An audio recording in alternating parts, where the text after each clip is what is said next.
ప్రియమైన శ్రోతలారా, జీవిత పాఠాలు అనే పోడ్కాస్ట్కి మీ అందరినీ స్వాగతిస్తున్నాను. డబ్బు పోతే మళ్ళీ సంపాదించుకోవచ్చు, కానీ ఒక్కసారి పోయిన నమ్మకాన్ని మళ్ళీ వెనక్కి తీసుకురాగలమా?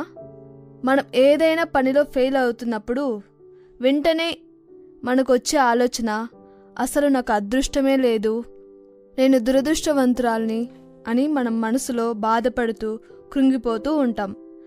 దేవుడు కావాలనే నన్ను ఇబ్బంది పెడుతున్నాడు, నా మీద ఆయనకి ఎందుకు ఇంత కోపం అని లోపల ఏడుస్తాం. కానీ నిజానికి మన కళ్ళ ముందే ఉన్న మన చిన్న చిన్న తప్పుల్ని మాత్రం మనం గమనించము, సరి చేసుకోము.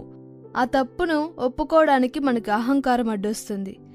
మీరు కూడా నాకే ఎందుకు ఇలా జరుగుతుంది అని బాధపడుతుంటే ఈ కథ మీకోసమే. తప్పు చేయడం మనిషి లక్షణం, కానీ ఆ తప్పును పాఠంగా మార్చుకోవడం విజేత యొక్క లక్షణం. ఓకే, స్టోరీలోకి వెళ్దాం. రాజు అనే ఒక వ్యక్తి పాలమ్ముకుంటూ బ్రతికేవాడు.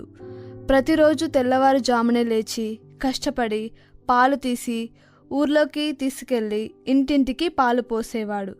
కానీ రాజుకి ఒక అలవాటుంది. ఏదైనా చిన్న సమస్య వచ్చిన వెంటనే ఎదుటివారిని నిందించేవాడు. ఒకరోజు ఎండలో బండి మీద వెళ్తుంటే అనుకోకుండా బండి చక్రం విరిగిపోయింది. అంతే, పాలకుండలన్నీ ఒక్కసారిగా పగిలిపోయాయి. పాలన్నీ రోడ్డు పాలయ్యాయి. రాజు అక్కడే కూర్చొని ఏడవడం మొదలుపెట్టాడు. దేవుడా, ఎందుకు ఇలా జరిగింది? నీకు నేనంటే ఎందుకు అంత కోపము? నా బతుకు ఇంకా ఇంతేనా అని అరుస్తూ ఏడుస్తూ ఉన్నాడు. అప్పుడే అటుగా వెళుతున్న ఒక వృద్ధురాలు అక్కడికి వచ్చి ఆ పడిపోయిన బండిని చూస్తూ, నాయనా, ఎందుకు ఏడుస్తున్నావు? ఆ బండి చక్రానికి నూనె ఎప్పుడు వేశావు? అది పాడైందని ఎప్పుడైనా గమనించావా అని అడిగింది. రాజుకి వెంటనే చాలా కోపం వచ్చింది. నాకు అంత ఖాళీ సమయం ఎక్కడుందవ్వా? నాకు ఏదో ఒక పని ఉంటుంది కదా అన్నాడు. అప్పుడు ఆవిడ నవ్వి, నువ్వు ఆ బండిని సరిగ్గా చూసుకోలేదు, కానీ నీ తప్పుని దేవుని మీద నెడితే ఏం లాభం? నీ బండిని నువ్వు సరిగ్గా చూసుకోలేకపోయావని ఒప్పుకో అని చెప్పి అక్కడి నుండి వెళ్ళిపోయింది. కానీ రాజు మాత్రం అది గ్రహించలేదు, అది తీసుకొని కూడా లేదు. కొద్ది రోజుల తర్వాత ఆ ఊరికి ఒక పెద్ద వ్యాపారస్తుని కుటుంబం వలస వచ్చారు. ఆ పెద్ద వ్యాపారస్తుని నుండి రాజుకి పిలుపు వచ్చింది. నాకు రోజు 20 లీటర్ల పాలు కావాలి అన్నారు. కానీ రాజు దగ్గర ఉన్న ఆవులు కేవలం 15 లీటర్ల పాలనే ఇస్తాయి. అయినా సరే నేను మీకు రోజు పాలు తెచ్చిస్తాను అని ఒప్పుకున్నాడు. ఆ రోజు రాత్రి అతని మనసులో ఒక చెడ్డ దురాలోచన వచ్చింది. పాలల్లో నీళ్లు కలిపితే ఎవరు కనుక్కుంటారు? ఇలా పాలు అమ్మితే నా కష్టం గట్టెక్కుతుంది, నేను బాగా సంపాదించవచ్చు అనుకున్నాడు. కొద్ది రోజులు వ్యాపారం బాగానే జరిగింది. కానీ ఒకరోజు ఆ వ్యాపారస్తుని వాళ్ళ అమ్మగారు అనారోగ్యం పాలయ్యారు.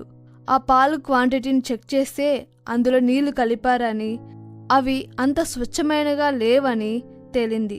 అందరి ముందు ఆ పెద్ద వ్యాపారస్తుడు రాజుని నిలదీశాడు. డబ్బు కోసం ఇంత దిగజారిపోతావా? నువ్వు మోసం చేస్తూ పాలు అమ్మడం వల్ల నా తల్లి ప్రాణాల మీదకు తెచ్చింది. నువ్వు అందర్నీ మోసం చేస్తూ పాలమ్మావు. ఇంక నిన్ను ఎవ్వరూ నమ్మరు, నీ దగ్గర ఎవరూ పాలు కొనుక్కోరు అని ఆ ఊరి పెద్దకి ఫిర్యాదు చేసి అతన్ని ఊరి నుండి వెలివేశాడు. ఆ రోజు రాజు డబ్బు కాదు, తన గౌరవాన్ని కోల్పోయాడు. అవమానం భరించలేక ఊరి వదిలి వెళ్ళిపోతుంటే దారిలో భారీ వర్షం పడింది. రాజు ఒక పెద్ద చెట్టు కింద నిలబడ్డాడు. అనుకోకుండా ఒక పెద్ద శబ్దంతో ఆ చెట్టు విరిగి కింద పడిపోయింది. రాజు త్రుటిలో తప్పించుకున్నాడు. కానీ ఆ చెట్టును చూస్తే బయటికి చాలా బలంగా ఉంది, కానీ లోపల మాత్రం పురుగు పట్టి కుళ్ళిపోయింది. అప్పుడు రాజుకి అసలు విషయం అర్థమైంది.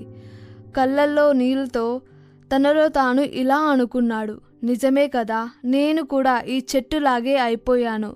లోపల కుళ్ళిపోయింది కాబట్టే ఈరోజు ఇలా ఈ చెట్టు కూలిపోయింది. బయటకు మంచివాడలా నటిస్తూ అందరికీ పాలు అమ్మాను. నా లోపల మాత్రం మోసం, అబద్ధం అనే పురుగులు చేరి నా జీవితాన్ని కుళ్ళబెట్టాయి. అందుకే నా బతుకు ఇలా రోడ్డున పడింది.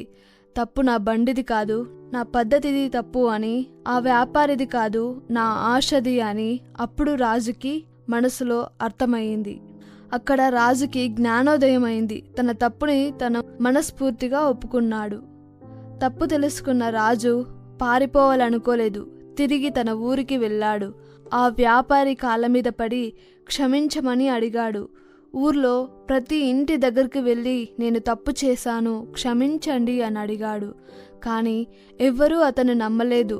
తిట్టి పంపించేశారు. అయినా సందీప్ తగ్గలేదు. ప్రాణం పోయినా ఇకపై నిజాయితీగానే ఉంటాను అని శపథం చేశాడు. చాలా కాలం కష్టపడ్డాడు. పాలలో ఒక్క చుక్క నీరు కూడా కలపకుండా స్వచ్ఛమైన పాలు అమ్మడం మొదలుపెట్టాడు. నెలల తర్వాత అతని నిజాయితీని చూసి అందరూ మళ్ళీ అతని దగ్గరే పాలు కొనడం మొదలుపెట్టారు. అప్పుడు ఆ పెద్ద వ్యాపారస్తుడు రాజుని పిలిచి ఇలా అన్నాడు, రాజు, నేను నిన్ను గమనిస్తూనే ఉన్నాను. నీలో మార్పు వచ్చింది. ఇప్పుడు నువ్వు అమ్ముతున్న పాలు కలుషితం కాలేదు, చాలా స్వచ్ఛమైనగా ఉన్నాయి. నేను నిన్ను క్షమిస్తున్నాను అని అన్నాడు.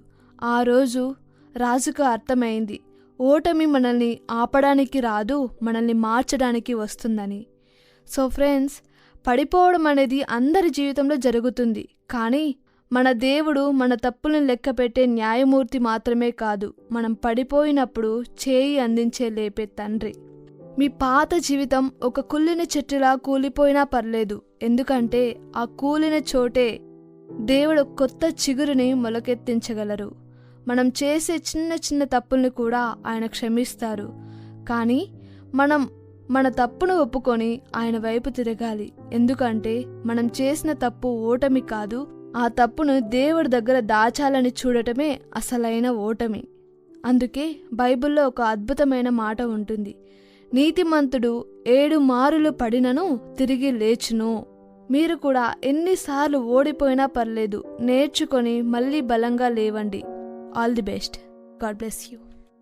ఈ కార్యక్రమమును గూర్చి మీ సలహాలు మరియు మీ ప్రార్థనా అవసరతల కొరకు మమ్మను సంప్రదించవలసిన మా ఫోన్ నంబర్ 9448508503 మరియు ఈమెయిల్ ఐడి info@fibaonline.org. మా ఫోన్ నంబర్ మరొకసారి 9480585039. Email ID info@fibaonline.org.